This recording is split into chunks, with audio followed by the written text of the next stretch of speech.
계속해서 전화 상담 이어가도록 하겠습니다. 전화 연결해 볼게요. 여보세요? 네, 안녕하세요. 네, 안녕하세요. 여기는 생생법률쇼입니다. 네, 네, 어떤 점 궁금해서 연락 주셨을까요? 네, 다름이 아니라 이제 개인정보 보호에 관한 내용으로 지금 상담을 좀 신청하는 건데요. 네네네.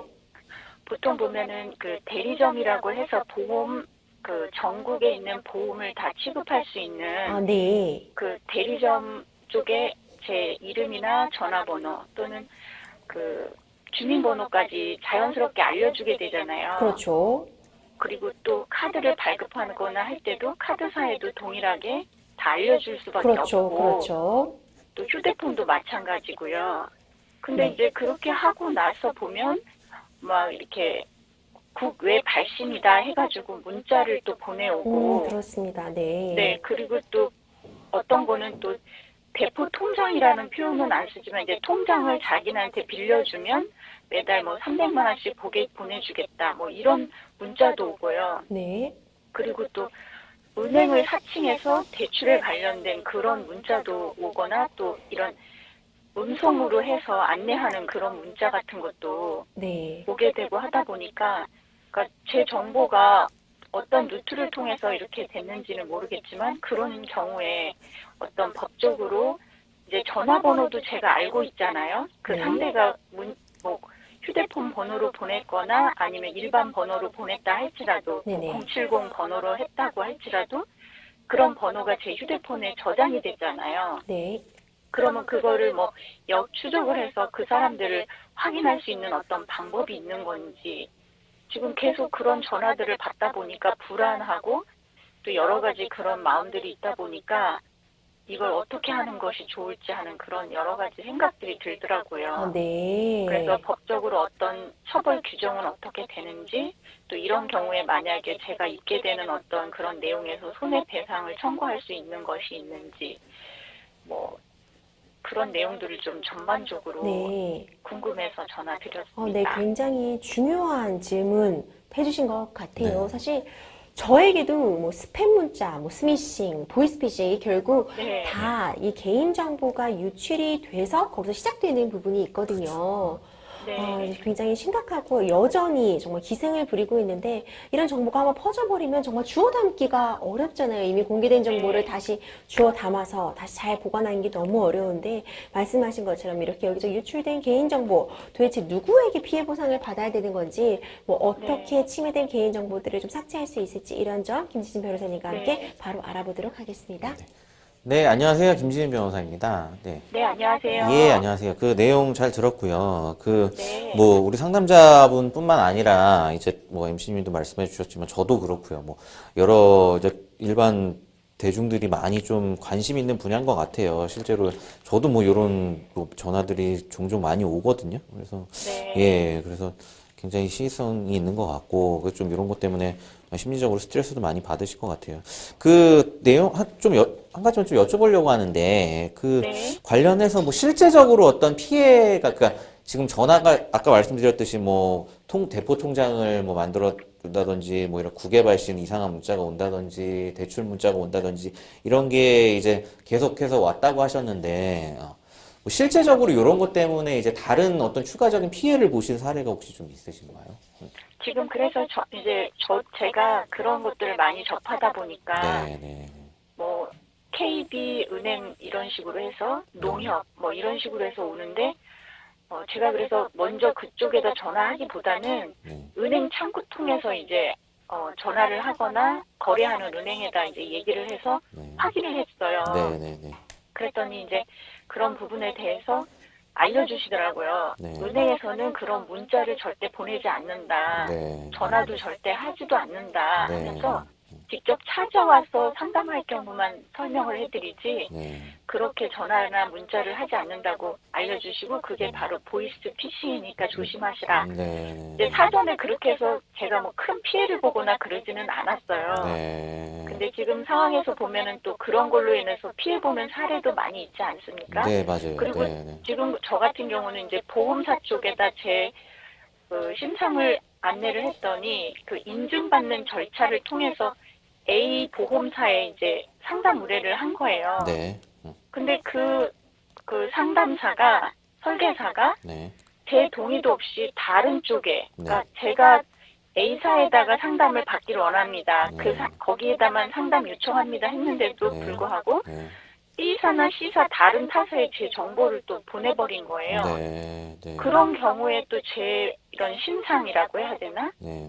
네. 여러 가지 그런 뭐 보험 수가라든가 뭐 여러 가지 그런 것까지 다 검사를 해버리고, 네. 그러니까 저 동의 없이 그런 경우가 있다면 네. 그거를 제가 어떻게 할 수 있는지, 그러니까 하지 말아야 될 것을 개인이 그렇게 다 마음대로 제 정보를 다른 곳에 제공을 하는 게 됐잖아요. 네. 네. 그렇죠. 그럼 그렇게 되는 경우에는 어떤 절차를 통해서 그 상대에게 이렇게 제재를 하거나 어떤 그런 게 있을 수 있는지. 네네. 아, 네. 제가 이해했고요. 예, 예. 그래서 무슨 말, 아니, 그 피해를 여쭤본 거는 아까 말씀드렸듯이 뭐, 대포 통장을 만들어준다, 그지, 뭐, 대출 문자, 이런 것들은 말씀 잘 알고 계시다시피 보이스피싱일 확률이 거의 100%거든요. 그래서 네. 뭐, 저도 이런 사례 상담을 많이 하다 보니까 앞으로 이런 사례는 절대 거기에 이제 조심하셔야 된다는 측면에서 제가 네. 여쭤본 거고요. 예. 그 추가적인 피해가 없다면 너무 다행이고. 그럼 일단은 이제 지금 핸드폰이나 이런 개인정보가 유출돼서 이런 조금 그런 그 마케팅 하는 사람들이 불법적인 마케팅 하는 사람들이 연락이 온 이런 피해가 있는 건데 요거에 대해서 제가 요것만 한정해서 좀 설명을 드리면 이게 이제 개인정보보호법이 일반적으로 우리가 개인정보보호법이 있다는 정도 자체는 많이 알고 있는데 이게 이제 어떤 내용이 위반이고 어떤 거에 대한 처벌이 가능한지 이런 거에 대해서 잘 모르세요. 그래서 네. 지금 요거에 한정해서 설명을 드리면 어떤 전화번호 우리가 말씀 잘 해주셨지만 뭐 카드사나 아니면 뭐 이런 어떤 가입을 할 때 그 개인정보로서 어떤 핸드폰 번호를 제공을 하잖아요. 네. 그러면 이제 그런 카드사의 내부적으로만 요거를 가지고 있다가 뭐 필요한 부분은 동의를 받고 이제 활용을 해야 그렇죠. 되는데 예 근데 이런 부분을 동의는 반드시 받아야 네, 되잖아요. 동의를 받아야 돼요. 그래서 이런 부분을 근데 아마 그런 카드사들이 이런 거를 동의를 안 받고 뭐 외부로 유출한 부분이 있어서 그런 거에 있어서 아마 다른 추가적인 어떤 마케팅 전화들이 좀 오는 경우가 많을 거예요. 그래서 네. 이런 거는 카드 사던 아니면 네. 아까 뭐 KB은행이든 농협이나 이런 데를 사칭해서 전화를 했던 모두 개인정보보호법 상에는 그 개인정보 처리자에 해당을 합니다. 그래서 개인정보 처리자가 그 지금 우리 상담자님의 어떤 핸드폰 번호를 동의를 받지 않고 활용을 한다고 한다면 요거는 그런 처음에 이제 어떤 카드사나 이런데 그 우리 이제 상담자님의 정보를 수집한 그쪽은 네. 무단으로 동의받지 않고 개인정보를 제공한 거에 문제가 되는 거고요. 그 다음에 네. 이런 걸 동의받지 않고 제공받은 그런 보이스피싱 업체나 이런 데들은 이런 걸 개인정보를 개인정보 처리자가 개인정보를 무단으로 사용한 경우에 해당을 하는 겁니다. 그래서 네. 이런 경우 정부 개인정보보호법에 개인정보 무단 제공 또는 개인정보 무단 사용, 우리에서 개인정보보호법 제17조 그리고 제18조에 위반하는 그러니까 불법이 되는 거고요. 당연히 말씀 잘 해주셨지만 그러니까 이런 경우에는 그 개인정보처벌법과 상해 형법이 아니고 이게 워낙 중요하기 때문에 별도의 이제 처벌 규정을 두고 있어서 말씀드린 것처럼 무단으로 뭐 제공 또는 사용한 경우 그 17조, 18조 모두 그 5년 이하의 징역 또는 5천만 원 이하의 벌금에 처해질 수 있는 아주 중대한 사안이 되겠습니다. 그래서 요거를 이제 이런 불편을 어떻게 처리를 할 수 있는지도 좀 궁금하실 텐데요. 네. 일단은 그 뭐 보이스피싱 외부에서 국외에서 전화 오는 것까지 뭐 신고를 한다 이런 거는 조금 우리 수사당국에서 잡아내기가 좀 어려울 수는 있는데 그런 것보다 네. 번호까지 다 적어놓긴 네, 했어요. 국내 전화로 오는 번호들 있잖아요. 이런 부분 네네. 같은 경우에는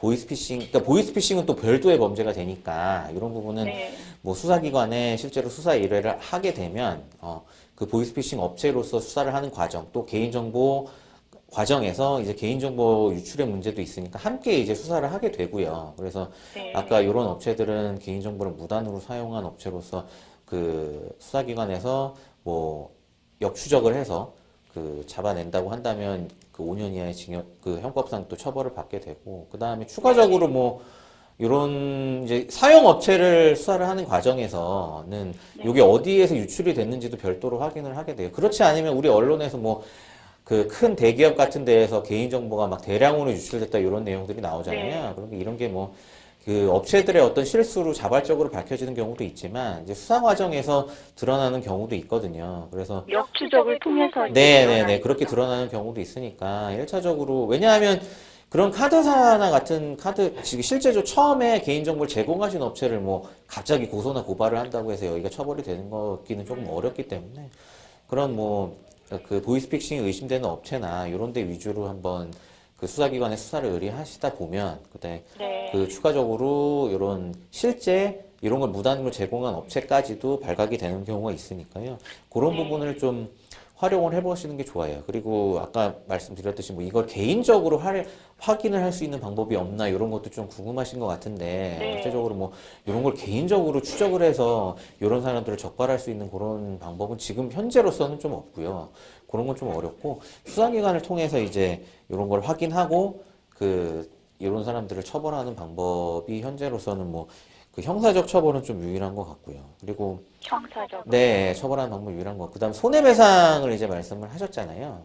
네. 손해배상 같은 경우에는 이제 민사 손해배상을 할 수는 있어요. 할 수는 있는데 손해배상 청구를 하려면은 내가 입은 손해에 대해서 이제 명백한 이제 증명을 해야 되거든요. 증거 자료를 제출해야 되는데 네. 이런 거를 위해서라도 실제로 수사기관에 수사를 의뢰하셔갖고 이 사람들이 실제로 처벌이 된다 하면은 이런 처벌된 근거를 가지고도 민사소송을 진행하시는 게 어떻게 보면 좀 효율적이거든요. 왜냐하면 이 사람들이 내 정보를 이제 무단으로 가져가서 나한테 전화를 했다. 이런 거를 우리 질문자님께서 민사소송에서 입증을 해야 되는데 저쪽은 이제 전문적으로 어떻게 보면 사기꾼인 거고 이런 부분을 소송을 통해서 혼자 입증을 한다는 건 굉장히 쉽지는 않아요. 그래서 네. 손해배상을 청구를 할 수 있지만 이런 걸 실제로 손해배상을 받으시려면 우선은 형사 또 고발이나 뭐 고소 이런 걸 통해서 좀 형사 그 수사 과정을 좀 지켜보신 다음에 이런 수사 과정에서 좀 충분한 그 증거를 확보하셔서 민사소송을 진행하는 방법이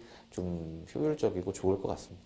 일단은 경찰서를 통해서 그게 이제 입증이 된 다음에 이제 제가 가지고 있는 어떤 근거 자료들과 함께 이제 네네. 소송에 들어가는 방법이 있다. 그 말씀이신 거죠? 네네, 맞습니다. 그리고 꼭 뭐 소송이 아니더라도요, 어떤 형사 그 절차, 그 수사 절차에서 어떤 조정이나 또 배상, 뭐 재판 과정에서, 재소한 판결. 예, 배상 판결을 통해서 조금 신속하게 이제 민사 손해배상을 받을 수 있는 경우도 있거든요. 그러니까 뭐 꼭 내가 반드시 어떤 소장을 내서 민사 손해배상을 받는다. 그러면 좀 번거롭고 복잡할 수 있으니까 그것보다는 어떤 민사 손해배상을 받는 것 자체가 중요하고 그런 방법은 좀 다양하기 때문에 그런 다양한 그 손해배상 청구 방법들은 좀 그때그때 활용을 해보시는 것도 좋을 것 같고요. 네, 알겠습니다. 네. 감사합니다. 예. 친절하게 설명해 주셔서. 아, 예, 감사합니다. 네, 감사합니다. 네, 상담 감사합니다. 여기까지 진행하도록 하겠습니다. 굉장히 중요한 질문을 해주셨어요. 사실 변호사인 저에게도 이런 사칭 문자, 뭐 보이스피싱 이런 거 정말 많이 오거든요. 네, 제 네, 정보도 뭐 여기저기 퍼져 있다 이렇게밖에 생각이 안 드는데 이런 부분이 사실 우리 법원이 아직 뭐 위자료라든가 이런 부분을 적극적으로 인정해주고 있는 것은 좀 아닌 걸로 보이지만 네. 앞으로 전 반드시 좀 더 엄정하게 처벌될 것이라고는 생각이 들거든요. 네. 마지막으로 개인정보 유출 피해 내지는 예방을 위한 방법들 좀 정리해 주시죠, 변호사님. 네, 맞습니다. 이런 부분이 좀 사회적으로 굉장히 심각한 문제이기 때문에 그 MC분이 잘 지적해 주셨지만 나중에는 요거에 대한 어떤 위자료, 소정의 위자료도 법원에서 좀 인정을 해주지 않을까. 그렇죠. 실질적인 어떤 피해를 입증하지는 않더라도 그런 부분으로 가지 않을까 하는 게 저도 그 생각에 전적으로 동의를 하고요. 다만 지금 현행법 체계상에서는 어떤 손해배상을 받으려면 뭐 누차하는 얘기지만 어떤 손해를 입증하는 게 굉장히 중요하기 때문에 더군다나 뭐 보이스피싱 업체 이런 기존 세력이라는 게 심지어 뭐 국내에 있을 수도 있고 국외에 있을 그렇죠. 수도 있고 또 안타까운 게 실제 고소를 진행하더라도 굉장히 시간이 좀 오래 걸립니다. 네. 뭐 수사기관에서 이런 거를 어떤 파헤치는데도 좀 시간도 오래 걸리고 하기 때문에 하지만 그래도 어쨌거나 이런 부분에 대해서 충분히 손해배상도 가능하고 또 형사적인 어떤 해결도 가능하기 때문에 이런 부분을 적극적으로 좀 증거를 잘 모으셔서 좀 법적인 절차를 좀 진행을 해보시는 것도 저는 굉장히 좀 추천드리고 싶습니다. 네, 개인정보, 나의 소중한 재산입니다. 이 역시 정말 보호받을 가치가 있는 나의 정보, 나의 재산이기 때문에 이런 점 앞으로 우리 법원에서도 좀 태도를 고칠 필요가, 변경할 필요가 있을 것 같고요. 우리 개개인도 너무 우리 정보 노출되지 않도록 좀 꽁꽁 싸맬 때는 싸매고 좀 안전하게 공개하는 그런 지혜도 필요할 것 같습니다.